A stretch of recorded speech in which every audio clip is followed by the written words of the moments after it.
before I introduce these five fine gentlemen to you, I just want to make sure that we all understand that these five guys represent a large number of our students who do really awesome things over the summer.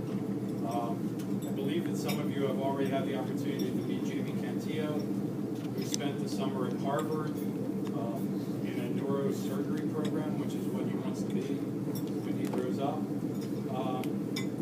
One of our current seniors spent 2 weeks in Mexico this summer on an 80% scholarship through student diplomacy corps. 5 of our students spent the summer at Yale University, but not the summer, 2 weeks this summer, at Yale University as Questbridge scholars preparing for the Questbridge Scholarship Program, of which 3 of those just found out yesterday that they are finalists, and one of whom is. I had the pleasure of accompanying 4 students this summer to Southborough, Massachusetts for a global citizen workshop, which one of our speakers will talk to you about. And a number of other students were in programs like 2 of our other speakers that allow them to go to very well-known businesses in major cities like New York, Philadelphia, Boston, and spend the summer or spend some weeks in the summer learning firsthand what it's like to work in the business world. So a very large percentage of our students don't just sit home in the summer playing video games. They go out, they find these opportunities, they find funding for them, and they go to them because they want to improve themselves and they want to improve their resumes. So without further ado, I'd like to introduce our first speaker, who is Kareem Lewis-Robb. Kareem is from West Philly, and Kareem spent part of his summer participating in the Junior Olympics in Houston, Texas.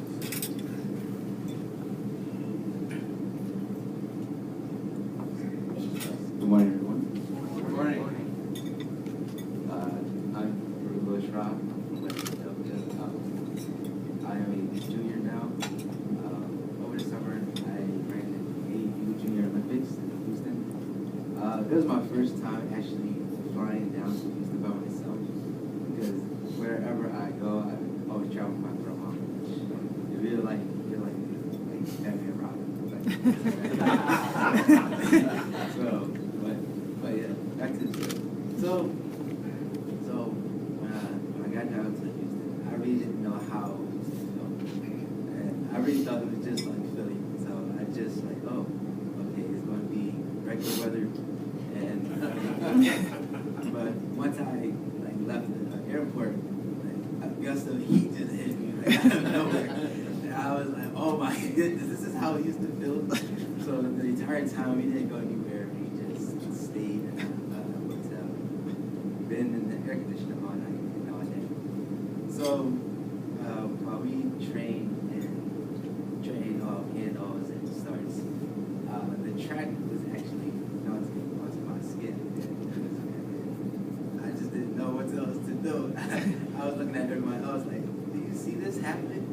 But anyways, my event, I had to run it with 4x4, and I was the lead-off lane, and I just didn't, I was too nervous, because we was actually running against the top teams in the country, and it was my actual first time running the A team, and so when I first started, I didn't want to run because the heat was just holding my body down, and when we first, the gun went off, everyone, it was so bizarre, because when you're running on a track, your mind is just blank, but when the gun goes off, it's it's so hard to explain, because it's just a big adrenaline that just rushes through your body. But when I'm on a track, it's you're just free, you're just running, but it's mentality that keeps you going. Your body is just there to support you, but it's your mentality. And once you run it in the heat will tell you, oh, you need to stop. Your body will also tell you need to stop. Your mind will tell you need to stop, but you need to have the courage to just keep pushing and don't stop, because there's other people that's counting. me, since I'm being since I'm being a first lady, I have a big role in the 4x4 because I have to give us a position, which I did because we came in third. But at the same time, I also PR'd my time because I usually run 52 seconds 400 meters. I ran a 50.2 400 meters, which I was really happy about because I was like, yes, finally got down to 50. Now I'm only have to do is down to 49, and then I'll be happy because winter season and spring season I'll be able to compete in the top kids in the state. So what I've been like, what benefited from being track and field over the summer is that I learned how to become a leader. I also learned how to have integrity, encourage others to do what I do over the summer. And what I want to be when I grow up is like I really was thinking about being like doing politics and business and everything, but it changes over time. Like I know some of you guys, you guys literally are like, oh, I want to be this, I want to be that, but you grow up, that's what you want. So what I want to be, what I want to be is I want to be a personal, like physical trainer, because when I started doing track, I really didn't know what was going on in my body. I've always been injured. I always had things going on in my body, knees, back. But afterwards, I started to understand how my body worked and how like what was going on in my body. I also taught other people what was going on with their body and how they could fix it. So that's fine.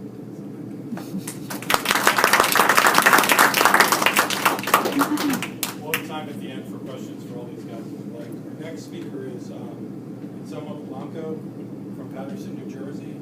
And Anselmo spent his summer at MIT, Massachusetts. Hello, my name is Anselmo Blanco. I'm from Paterson, New Jersey, and I made it through the school through a program called New Jersey Seeds. They helped me apply to private schools. That pretty much was the start of my journey. And then over the summer, they sent us a list of scholarship programs that you could apply to, and I was just scrolling through the list. And I saw this program at MIT, and I thought it would be really fun to go to.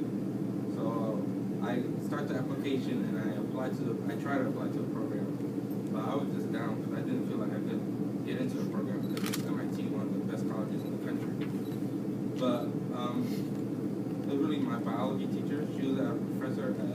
She went to MIT for graduate school. She encouraged me to apply, and she helped me with the application, and she wrote one of my recommendations.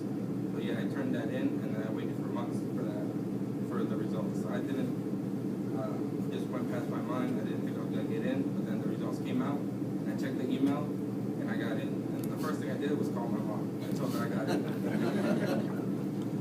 And my mom didn't know what the school was. So I had my brother explain it to me. So then I went over the summer, I was working before going to MIT and after at McDonald's to get money to support my school studies and buy stuff for school. And I was kind of nervous, to tell you the truth, I was really nervous to go to MIT. I felt like I wasn't prepared. It was one of the best schools in the country, and I felt like I wasn't ready. But I still went. My parents drove me down there, and the school was amazing. It was beautiful. It was big. I didn't know where I was. I got lost multiple times. And I was kind of intimidated at first because there was people from all over the country, and some people from different countries like Jamaica and Costa Rica. And I just felt like these people are way out of my league. I couldn't compete with them. But then after I talked to them, I realized that we're just students who had passion for pretty much engineering and mathematics. So yeah, I got to talk to them, and they became some good friends. What I studied at MIT was computer science. There was a teacher named Dr. John Pope. He taught at MIT, and he taught us how to do computer science. Pretty much our homework was just to create apps, like mini apps, like games, social media apps, and we did all that throughout the night. And then our final symposium, we presented all our projects, and my group made us like a social media app where you like took pictures and it would like put it in a scrapbook for you. And pretty much that was my summer.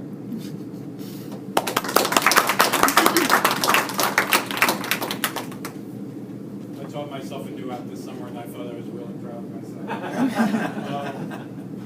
Our next speaker is Akalama Newu. He's from Tacoma Park, Maryland. He's a senior, and he was one of the 4 students who joined me in Southborough, Massachusetts for the Global Citizenship Institute. My name is Akalama Newu, and I'm from Tacoma Park, Maryland, and I'm a senior here at Church Farm School. And over the summer recently, we had an opportunity to go to Southborough, Massachusetts at St. Mark's School and participate in the Global Citizenship Institute, which is a collaboration between the Southborough and the Global Center also here, and that's cool too. Alak, can you speak up just a little bit more? Turn the mic over. Thank you. So, Sorry. you want me to turn? Yeah. Yeah, and the purpose of the institute is to educate students and adults about the global perspective of the world, pretty much, and to be able to solve problems locally and globally. So the thing about global citizenship is that it's mostly about interconnectedness between everybody in the world, people in the United States and Africa and Asia. There's every different country, all different states in the U.S., so that we can come together to solve problems, so that we can fix our world. At the institute, there were students from Pennsylvania, Massachusetts, and there was this one group from Sri Lanka. So we had a bunch of different perspectives that were participating in this institute. And it was a week-long seminar, and we had a lot of talks with different people, how they spoke about their global perspective and how they got to be global citizens. And we had different activities that we did with them to try to explain that in a different way. One of the activities we did was the global race, where we were each given a card that represented the country, and it had different statistics, like the mortality rate and the population and different statistics, social statistics like that. And if we met certain criteria, we would either take one step or 2 steps forward. And in some cases, we had to take a step backwards. And it was mostly to show the divide between certain countries, like Sweden and the United States, and a country like Afghanistan, to show the difference between them. And overall, it's really just to get people to come together to be able to fix problems like that, to fix their different countries' economies and their traditional medicine. But we can't just go into that country and just start fixing things. We have to understand how their country works, so we have to understand their perspective so we can help them. I remember one of the videos we had to watch before the rest of the institute was these Italian people that were from, I'm sorry, I forget the word. Yeah, for a while, I guess I could just say farmers. They were helping a country in Africa, and they wanted to plant tomatoes in the land because it was fertile and be able to grow tomatoes really well. And they came in and started planting tomatoes, and people that were saying it wouldn't work, and people from the daily just would not listen. So the tomatoes grew.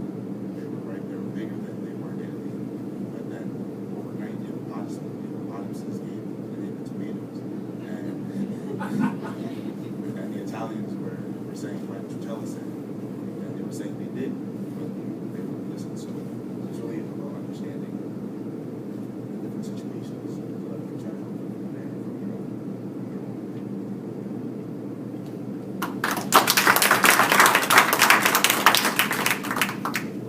Sam Jurcik is a senior from Bronx, New York.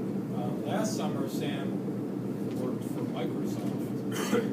Did so well at Microsoft that Google this summer offered him a paid teaching assistant position. Hello, my name is Samuel Jurcik. I'm from the Bronx, New York, and I'm a senior right now at Church Farm School. And I came to Church Farm School through a program called the Enrichment Program, that introduced me to a program called the Better Chance. And Better Chance also introduced me to the Church Farm School in a way. So, yeah, and while I was going through, I'm going to obviously sit back and talk about like last summer first. So, a Better Chance, they introduced me to a program through Facebook called All-Star Code. And Anthony will also talk a little bit about this, his perspective. And so last year they told me about All-Star Code, and I was interested. All-Star Code is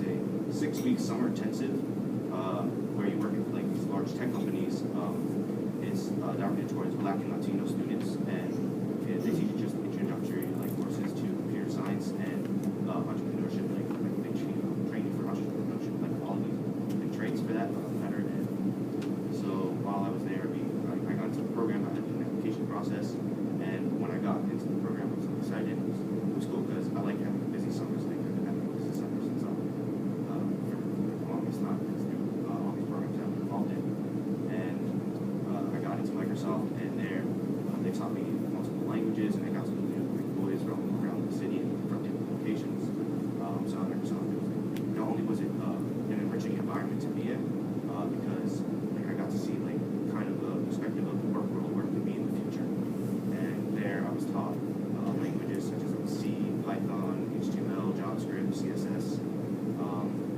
So yeah, I was getting to all these languages, and I made new friends, still connected today, and yeah, it was just an amazing experience. And when I graduated through the program last summer through Microsoft, I selected a few from the program to pick to be a teaching assistant the next year. And this year, last summer, they had a program at Google, and I was chosen to work at Google.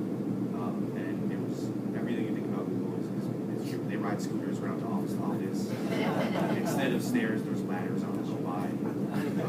They have a whole office dedicated to building Legos for some reason.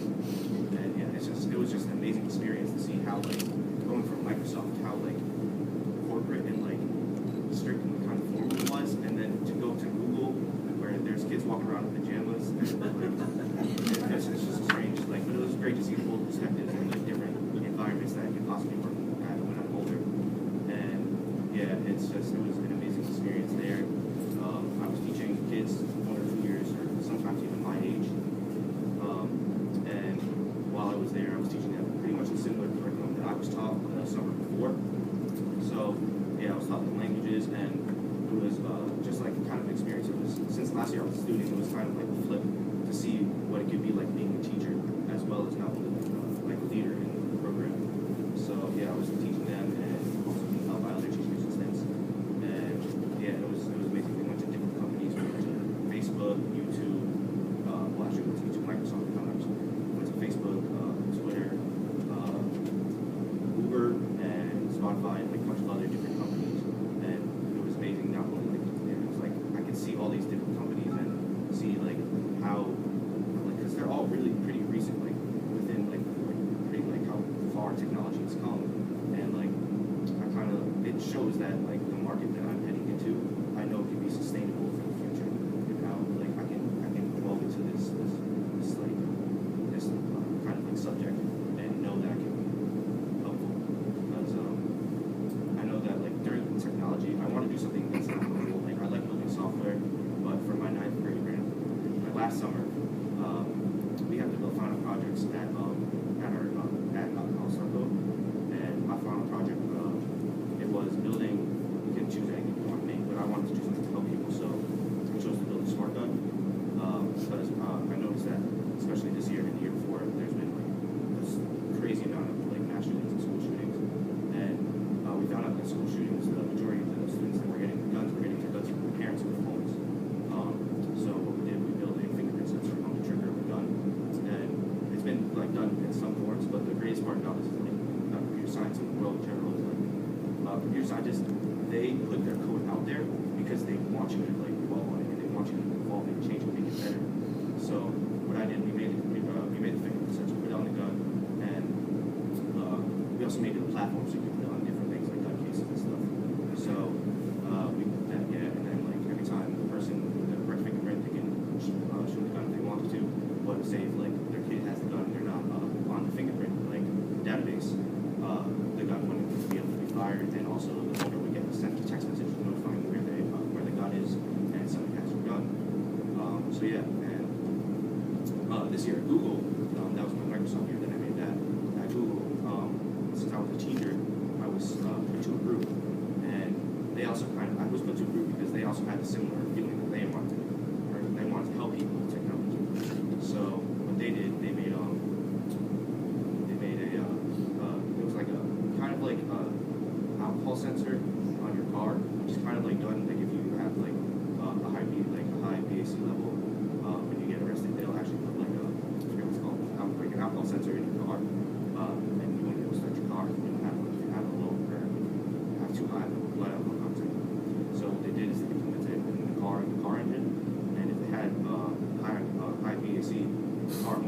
turn on, and a family member will be notified, telling them that someone's trying to drive their car, and so that they can have the option to pick them up or not, or give them the address. And if they say no, it's not it's like 2 o'clock in the morning, they can pay for another car to pick them up.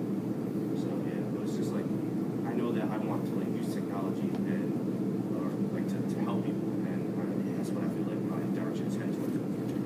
So,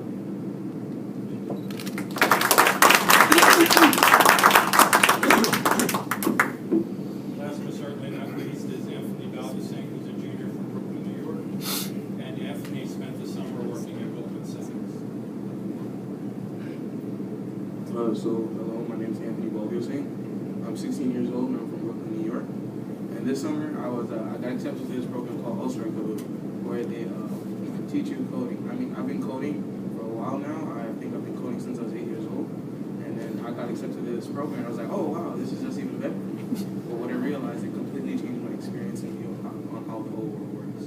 So when I got accepted to Goldman Sachs at the location, I was really excited. I was given my own mentor who works at Goldman Sachs. I got to meet a bunch of people who work there who taught me their trade, what they do, how they do it, how they got into this, and how they help the world, or how they make their money, or how they can provide for their families. And I was like, wow, this is a really great opportunity for me. It can help me get into college. It can help me get the job I want when I'm older. But that's not the only thing I gained from this.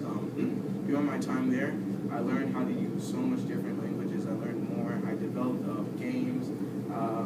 Me and one of my friends actually made Battlestar Galactica. And instead of the starship, we put Kanye West in there, and then we took Taylor Swift and we made her the aliens. So whenever Kanye shot out a little bullet thing and hit Taylor Swift, he would say, yeah. And so that was kind of the first game I developed there. And then towards the end, we had to develop final projects, like Sam said. And I was wondering, well, what all the experience I've gone through. I went to Twitter headquarters. I went to Twitter. I went to Yahoo. I went to Uber. I went to Interlude, this new startup company. I was like, what can I do that's like almost as amazing as them? So I said, why don't I create a social network for getting jobs? So what I did was I created this website where basically anybody could sign up, employer or employee, anybody who needs a job or anybody who wants to hire you. And basically what my website does, it takes whatever your specialty is, and then it matches it with a job employer, and it tells you, oh, you're eligible for these jobs. If you have a high school GED, blah, blah, you're eligible for these jobs. You have a college degree, blah, blah, you're eligible for these jobs. Basically, it took a while. I mean, we only had 4 days to do it, and I was like freaking out the first day, but then I built this with 2 other guys, and I was like, nah, let's just put our heads together and let's think of something amazing. And that's the thing, I met so many amazing people there. I was just shocked. I felt like everybody I met at All-Star Code inside my program was just geniuses. And I really love that because eventually they ended voting me the president of their cohort, and I'm now on the board for the alumni directors for All-Star Code. So now I get to help other kids, get into college because I have all these connections now. Managing directors, vice presidents at Goldman Sachs, people who say, oh, I can help you into college, just call me, I'll give you letters of recommendations. And I thought this was amazing. And also including to that, I also got invited to hackathons, and that the program opened me up to. I went to a Spotify hackathon where I developed another website. So basically whatever you're playing, the website just takes it, analyzes it, spits you out the name, and you can vote, and it gives you links. You can buy it on the App Store. You could, it just gives you links to where you can get the music. And then I also went to another hackathon, which was called, and it was through this company called Clarify. And what they do is they make artificial intelligence programs. So I was like, ooh, AI, that's kind of hard. But the point of our program was to accept challenges, and we embrace failure. And every time we fail, we have this thing where we clap. So I went there, I didn't fail. I was so happy. Basically, what my AI did was it took whatever you typed, and then it gave you a link to the most evil thing that you typed in the search engine. So basically, there were categories that I was trying to win. And I was really trying to press them because we had an eBay executive there. And I was like, oh, there's a grand prize of like $10K, I think. things like that, and a trip out to California, I knew there was like I don't know, hundreds of guys. They were just sitting there typing on the computers, hacking away at it, and I was just trying to impress these people. I was happy that I finished my project on time. You know, I was 5 minutes before the turn-in deadline, and the great thing about it is I had friends from Also I Code there with me. They were doing this thing with me. Actually, people from Sam's school or at Google, they were there, and they actually won. So a person from my program actually won, which was crazy. They developed an AI. Mario plays itself. So every time, so Mario is playing, right? But every time he dies, he learns from his mistakes. So what it does, the game actually beat the first level, and then it goes on to the second level, and just playing and playing. Every time it dies, it learns, and it keeps on creating this. So all these new people, and they like, that's the point of like code. You share with people, you know, and that's I gotta learn from that experience. So now I'm even better. I know, oh wow, how you develop this AI, and you're telling me now. I know all this code. I'm gonna develop more stuff. And as I do that, on my final project, I was like, that's how I'm gonna do it. So I kind of created AI, well, this algorithm per se that helps people get jobs. Unemployment in America right now is 4.9%. What this program was meant to do was to drop it even further. Because we have around 350 million people in this country, and 4.9% of that is still a lot of people. So if I can do something to change or help that, I think that's great. And that's kind of what I wanted to do this summer. Thank you.